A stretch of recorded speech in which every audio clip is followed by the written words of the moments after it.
Wacha tumpigie Bwana Yesu Kristo kwa ajili ya neno hilo ambalo baba yetu ametoa kwa ajili ya mchana wa leo. Yaani Mungu mwema ya kwamba hatutaogopa kabisa. Utanipa tu dakika kidogo kisha tutaomba, na nina imani ya kwamba Mungu wa mbinguni atatubariki kabisa. Hicho kitabu ambacho tumekisoma, kitabu cha Kutoka sura ya 14, mimi nimeangalia vizuri kwa undani kabisa, na hicho kitabu unapokisoma kinaongelelea kuhusu wana wa Israeli ambapo walikuwa wametoka utumwani. Sijui umesoma ukaona hivyo, walikuwa wametoka utumwani, lakini walipofika mahali wakakutana na bahari. Walipokutana na bahari ya Shamu, walijikuta pia wamezungukwa. Bwana Yesu asifiwe. Walijipata mahali pale wamezungukwa na mazingara matatu. Napoangalia neno hilo linanionyesha zingara la kwanza ilikuwa mbele, kulikuwa na bahari ya Shamu. Walipoangalia mbele, walijikuta hakuna njia ambao walidhania watapita. Basi wamepata ni bahari ya Shamu. Nyuma wanaona jeshi la Farao linakuja, kwa hivyo hakuna haja ya kurudi na nyuma. Pembeni nao wanaangalia, wanapata ni jangwa, hakuna njia ya kupitia. Bwana Yesu asifiwe. Haleluya. Sasa wana wa Israeli kwa macho ya kawaida, kulingana na neno la hili, hawakuwa na njia ya kutokea. Kwa macho ya kawaida, maana mbele ni bahari, nyuma wakiangalia jeshi linakuja, huku na huku ni jangwa. Hawakuona njia ya kutokea. Sijui uko katika njia gani, sijui umejipata mahali wapi ambapo ukiangalia mbele unaona nini, unapoangalia nyuma unaona nini, unapoangalia pembeni unaona nini. Sijui ni nini ambacho unakiona, lakini neno limekuja tu kutuonyesha njia, limekuja kutuletea njia mahali ambapo tulikuwa tunaona hakuna njia. Kumbe mwisho wetu hapo ndio mwanzo wa Mungu. Wana wa Israeli walifika mwisho, wakaangalia, wakaanza kusema, wakasema, je, hapakuwa na makaburi Misri? Wametutoa ili tufe jangwani. Kule Misri hapakuwa na makaburi. Walianza kumlaumu Musa kwa sababu walitafsiri. Hili neno linanionyesha kwamba walitafsiri mazingara kwa macho, waliangalia mazingara kwa macho, badala wakumbuke ile ahadi ambayo walikuwa wameahidiwa, watembee na hiyo ahadi, waache kuenda na macho kuangalia mazingara. Toka hapo, oh my Father, toka. Wao walijipata wameanza kuangalia, macho inawaonyesha hakuna njia, macho inawaonyesha maadui, macho inawaonyesha milima. Wanasahau kuna ahadi ambayo walikuwa wameahidiwa. Hivyo ndivyo ninakuongelesha. Toka katika macho ambayo yanakuonyesha hatari. Kumbuka neno ambalo Bwana alikusemesha. Kuna ndoto uliota, kuna usemi ulipewa, kuna neno ulitamkiwa. Wachana na macho vile ambavyo yanakuonyesha. Toka hapo. Unanielewa? Yes.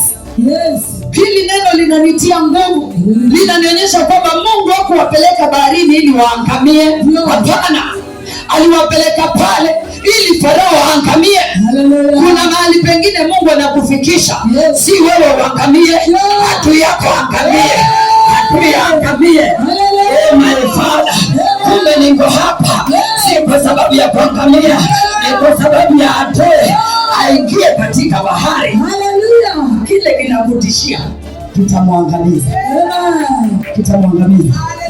Ninaelewa watumishi wa Bwana. Unanielewa? Unajua kuna tofauti kati ya mahali palipoonekana kuwa mwisho na mahali ambapo Mungu ameandaa ushindi. Yaani kuna mazingara ambayo yakiangaliwa na mwanadamu yanakaa ni kama ya kushindwa. Kumbe Mungu anaandaa ushindi katika mazingara haya. Kumbe sio mwisho. Maana wana wa Israeli ilikuwa si mwisho wao, walikuwa ni sehemu ambao Mungu alikuwa anaandaa ushindi wao. Unaandaliwa ushindi, unaandaliwa ushindi, unaandaliwa. Unanielewa? Anasema utakapopita katika maji mengi, ako na wewe. Katika hiyo hali ako na wewe. Nasema ako na wewe katika hiyo hali, katika hayo matatizo ako na wewe, katika huo moto ako na wewe. Yes. Hao wana wa Israeli hao, mimi siwaelewi. Na nipata mtu wa Mungu. Walikuwa wamekutana, wakaona mapigo 10. Si kwamba hawakuyaona, waliyaona kwa macho. Waliona Pasaka, kondoo amechinjwa, ikapakwa damu kwa milango. Ile ahadi ambayo Bwana alikuwa amemwambia Musa ikatimia. Watoto wote wa kwanza wakafa. Waliona wametetewa, waliona nguzo ya moto, walikutana na wingu ikiwaongoza, ikiwatangulia, waliona kulingana na neno hili. Lakini waliposikia farasi na Farao, wakasahau kila kitu. Haleluya! Walipo tu ona farasi na Farao, kila kitu kikasaulika. Miujiza ambayo Bwana alikuwa amewatendea ikapotea kwa akili zao. Chochote ambacho Bwana alikuwa amewatendea kikadisapia. Kataa hiyo roho. Kataa roho ya kusahau ushuhuda. Kataa kabisa. Wana wa Israeli kuna mambo makubwa waliyaona, lakini Farao amekuja kama tishio. Tunakataa kutembea hiyo. Hofu haitafuta kumbukumbu ambazo Bwana ametutendea. Kuna kumbukumbu tunazikumbuka. Kuna mahali ambapo tumetoka. Kuna jangwa tulikuwa ndani yake, lakini lile jangwa halikutuangamiza. Kwa hivyo hatutakubali. Hofu ifute kumbukumbu za Bwana ambazo ametutendea. Mimi sitakubali. Oh my God. Ukisimama na huo msimamo ya kwamba sitakubali hofu izungumuze kwangu, sitakubali. Kuna wakati Bwana amenipigania, kuna ugonjwa uliniponya, na ule ugonjwa uliua wengine, lakini mimi ukaniponya, ukanisimamisha. Mimi Bwana sitasahau. Hiyo hofu ambayo ninaiona haitaondoa kumbukumbu. Haitaondoa. Eleweka watumishi wa Mungu. Najua shetani anatumia mazingara. Mwambie mwenzako shetani anatumia mazingara na kufanya usahau historia ya Bwana. Kuna historia ya Bwana, lakini shetani anatumia. Kuna kitu anatumia mazingara. Anakuongelesha, anakwambia angalia, hata hakuna kitu kimefanyika. Angalia, toka umwabudu huyo Bwana, toka uweze kwenda kanisani. Ni nini ambacho umepata? Shetani anatumia mazingara. Usikubali. Kumbuka ushuhuda. Kuna mahali umetoka, kuna mahali unaenda. Angalia hapo unakwenda. Wakati Daudi anapambana na Goliathi, alikumbuka simba, akakumbuka na dubu, vile alivyoararua, alikumbuka, akapata nguvu, akasema na wewe Goliathi, vile nilivyorarua, nitakurarua.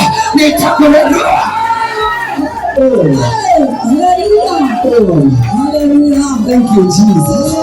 Kumbuka.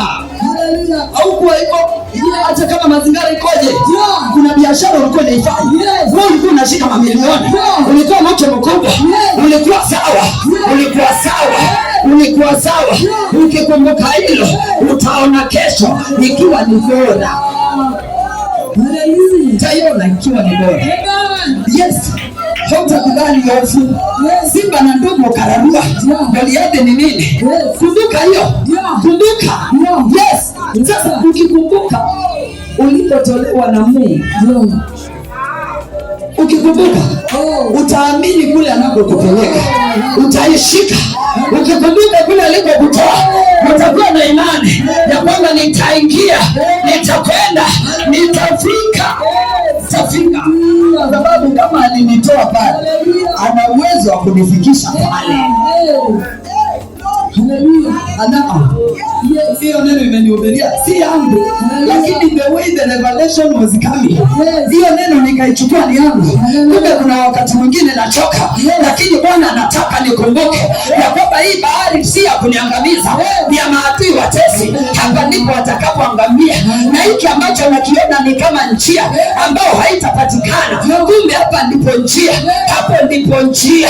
Hiyo biashara ndio njia, hiyo kazi ndio njia, hayo maisha ndio njia, hapo pagumu, hapo ndio njia. Ndio njia. Wana wa Israeli wakawa wanasema turudi turudi Misri, turudi Misri. Lakini Mungu anasema simameni mkauone, simameni mkauone, simameni. Wanaposema turudi Misri, hofu inapokujilia na kwamba ni nini, unakwenda kanisani, umeomba sana, umefunga sana, sauti ya Bwana simameni, simameni, simameni. Hofu inaposema kimbia, hofu ikisema kimbia, shetani akikukatisha tamaa, shetani akikwambia rudi nyuma, Yesu anasema simama, simama, amini, subiri, kwa maneno ya Yesu. Simama mwanangu, amini, subiri, kuna kitu kitatendeka. Simama mwanangu, simama mwanangu, simameni mkauone wokovu wa Bwana, jinsi atakavyookoa, kuwatoa katika hiyo mikono ya Wafilisti ambao imewabeba. Simameni tu, simameni tu. Bosa baba akasema kuna vita si vya kupigana. Biblia inasema kwamba Bwana atawapigania ninyi, nanyi mtanyamaza si, mtanyamaza kimya. Mungu hakusema nitawasaidia kupigana. Hakuna mahali panasema nitawasaidia kupigana. Biblia inasema ya kwamba inasema nitawapigania. Wakati mnapiganiwa mmenyamaza kimya, hamutamsaidia Bwana kupigana. Chanjo ni kunyamaza kimya, kunyamaza kimya. My Father, ndio akasema kunyamaza ni tendo la imani. Amesema kunyamaza mpenda Bwana, kunyamaza ni tendo la imani, nanyi mtanyamaza kimya. Hiyo haimaanishi kuacha kuomba, haimaanishi kuacha kuomba, inamaanisha kuacha kulalamika. Unaacha kulalamika. Nimesema haimaanishi kuacha kuomba, inamaanisha kuacha kulalamika, inamaanisha kuacha kuwa na hofu. Unaacha kuwa na hofu, unaacha kutamka kushindwa, unatoka katika hayo matamshi ya kuacha kushindwa, unaanza kusimama, mdomo wako unaeneza, unaanza kutangaza yale mambo ambayo unataka yatendeke. Sisi kama ninaeleweka? Yes. Simameni mkauone. Kumbe wakati mwingine ushindi hauletwi na kelele, hauletwi na kelele, unaletwa na utulivu tu mbele za Bwana. Utulivu mbele za Bwana umebeba ushindi mkubwa. Utulivu tu mbele za Bwana bila kulalamika, hata mazingira ikiwa vipi, bila kukata tamaa, bila kuingiwa na hofu, na kumwambia Bwana Yesu, ushindi wangu ni ninanyamaza kimya mbele za uwepo wako ili nikakuone, maana si umenitoa mbali, na nina imani ya kwamba mahali unaponipeleka ni mbali. Bahari ilikuwa kizuizi, ambayo ilikuwa kizuizi, bahari ambayo ilikuwa kizuizi kwa wana wa Israeli, ikafanyika njia kwao, ikafanyika njia, ikafanyika njia kwao, ikafanyika njia. Jeshi ambalo lilikuwa tishio ikawa ushuhuda, ushuhuda wa nguvu za Bwana.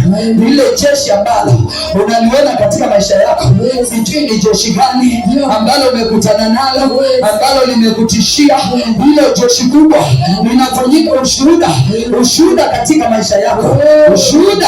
Mungu anaweza, anaweza huyu Mungu. Mungu anaweza, anaweza akatumia ugonjwa huu kuwa ushuhuda, anaweza akatumia huo ugonjwa ukafanyika ushuhuda. Usilalamike na huo ugonjwa, usilalamike, usilalamike. Yeye anajua, anasema anaona mwisho angali mwanzo. Huo ugonjwa ambao umetatiza akili yako, Mungu anasema ya kwamba ana uwezo wa kutumia huo ugonjwa na kuifanya ufanyike kuwa ushuhuda. Anaweza huyu Kristo, anaweza. Unaweza ukajipata mahali ambapo umefukuzwa kazi, kumbe ni mwanzo mpya wa mafanikio yako. Huyu Mungu anaweza. Usijiulize maswali, usilalamike wala usinungunike. Anasema simama tu, ugowoge ujua Bwana. Uko kufukuzwa kazi ndio mwanzo wa mafanikio yako, mafanikio yako, mafanikio yako. Ndivyo anavyosema. ndivyo anavyosema. Maumivu ambayo umepitia yatafanyika ushuhuda katika maisha ya mtu. Machozi ambayo unapitia yanafanyika ushindi. Machozi hayo machozi yamebeba ushindi, yamebeba ushindi, yamebeba ushindi. Machozi ya Hana yamebeba ushindi, yalibeba ushindi.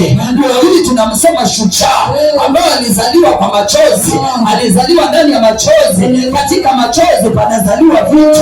Wewe endelea tu kutumia katika uwepo wa Bwana. Bwana Yesu asifiwe. Naweza ukaona bahari ya matatizo mbele yako, biashara ikipi, najaribu kung'ang'ana hili na hili, lakini unapata mambo yale unakumbana nayo si yale uliyoyatarajia. Maisha unapoyapeleka hivi, hauoni mwangaza tena.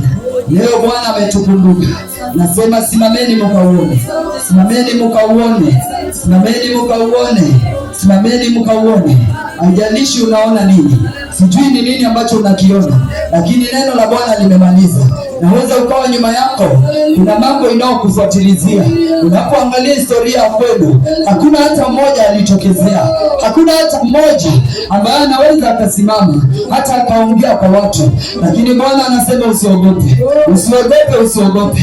Simama tu, simama tu ili ukauone ukuu wa Bwana. Usiangalie ukubwa wa bahari, usiangalie ukubwa wa bahari, mtazame Mungu. Huyo Mungu ndiye aliyeumba hiyo bahari, ndiye aliyeumba hiyo bahari, anajua vile atakavyofanya njia. Wewe acha kuangalia ukubwa.